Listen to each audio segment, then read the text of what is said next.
நம் ஆண்டவர் இயேசு கிறிஸ்துவின் நாமத்தினால் மகிழ்ச்சியும் சமாதானமும் நம் அனைவரோடும் இருப்பதாக. அபக்குக் 1:2-3 மற்றும் 2:2-4 முடிய.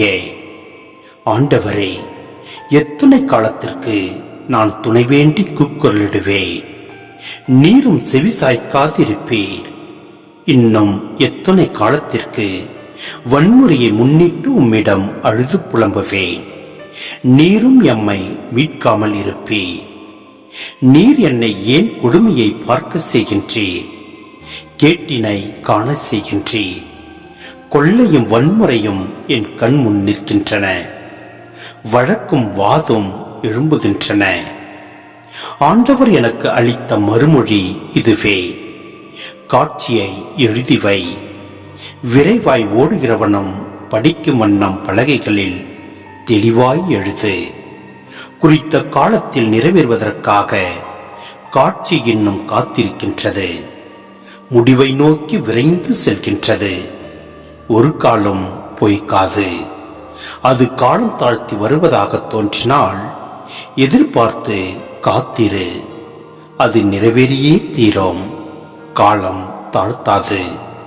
இதை நம்பாதவரோ உள்ளத்திலே நேர்மையற்றவராய் இருப்பார்.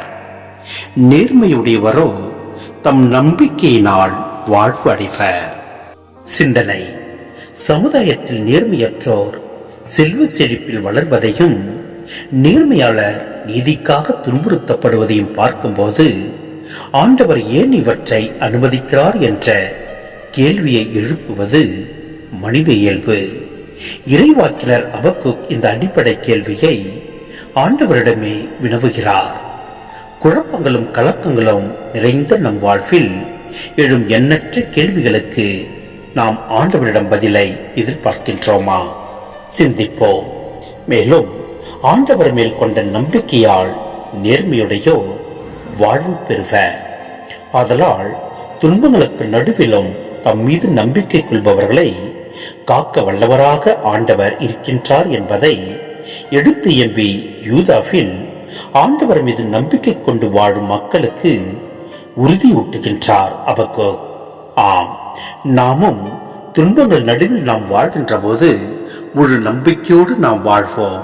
நம் ஆண்டவர் மீது முழு நம்பிக்கை வைப்போம். எல்லாம் வல்ல இறைவன் நம்மை நிறைவாய் ஆசீர்வதிப்பார். ஆமென்.